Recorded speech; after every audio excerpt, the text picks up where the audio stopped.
Some losses come from bad luck. Some come from mistakes. But the most painful losses, they come from waiting too long. This is the story of a man named David Miller.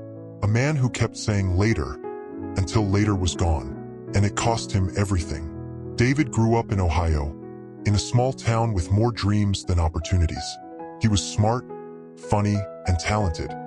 The kind of guy people said had so much potential. But David had a habit.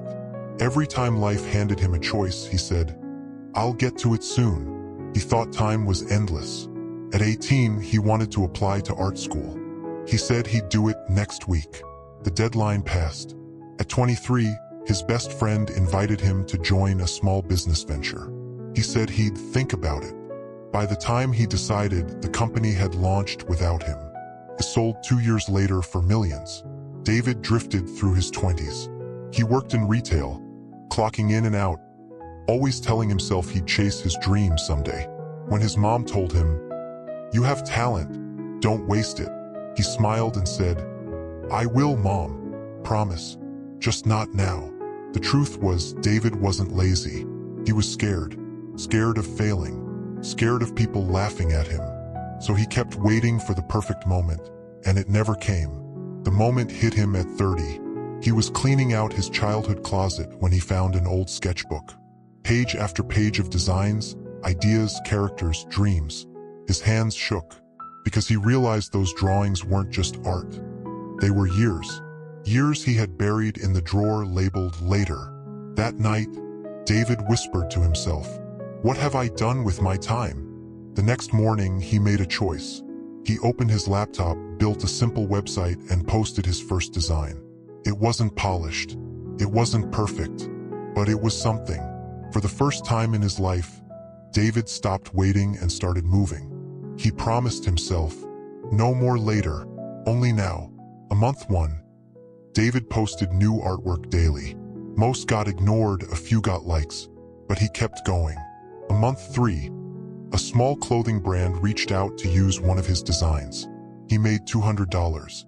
It wasn't much, but it was proof. A month 6. He took commissions online. The money wasn't stable, but it was growing. Year 1.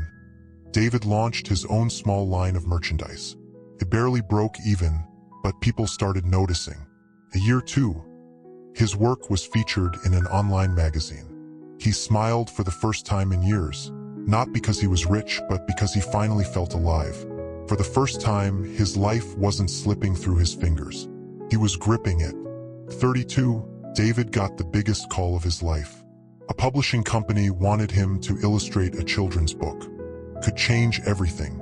He just needed to send in a portfolio by the end of the month. But old habits die hard. He told himself he'd finish it tomorrow. One tomorrow became another, then another. When he finally sent the file, it was too late. They had picked someone else. David sat at his desk, staring at the rejection email. Tears filled his eyes, because in that moment he realized he hadn't truly changed. He was still waiting, and this time it had cost him everything. The loss broke him. He stopped creating, stopped trying. The little momentum he had built slipped away, and soon he found himself back where he started. Living small, working shifts, wondering how many more tomorrows he could afford to waste. But one day, something small happened. His niece came over, found his sketchbook, and asked, "Uncle David, did you draw these?" He nodded, ashamed. She smiled wide and said, "They're amazing. Will you teach me?" That question hit him harder than any rejection, because in her eyes, he wasn't a failure. He was an artist. And in that moment, David decided, maybe he had lost opportunities. Maybe he had waited too long on some dreams. But he wasn't going to waste the rest. David started small again. He drew with his niece. He posted consistently. Slowly, followers trickled back. It wasn't about fame anymore. It wasn't about millions. It was about not waiting, because he finally understood. Waiting is the heaviest loss of all. So what's the point? David's story isn't about art. It's about life. He didn't lose everything because he lacked talent. He lost because he kept waiting. Here's what you can take today. 1. Stop waiting for perfect. Perfect never comes. Start messy. Start scared. But start. 2. Deadlines are lifelines. Give yourself one and stick to it. 3. Later is a thief. Every time you say later, you trade today's chance for tomorrow's regret. So, friend, maybe you've been waiting for courage, waiting for the right time, waiting for someone to say you're ready. But remember David. Remember the man who waited too long and lost everything. Don't let that be your story. If this lit a fire in you, hit like, drop a comment about what you're done waiting for, and subscribe for more stories that remind you. Later is the enemy. Today is your chance because decisions decide destiny. Decide today.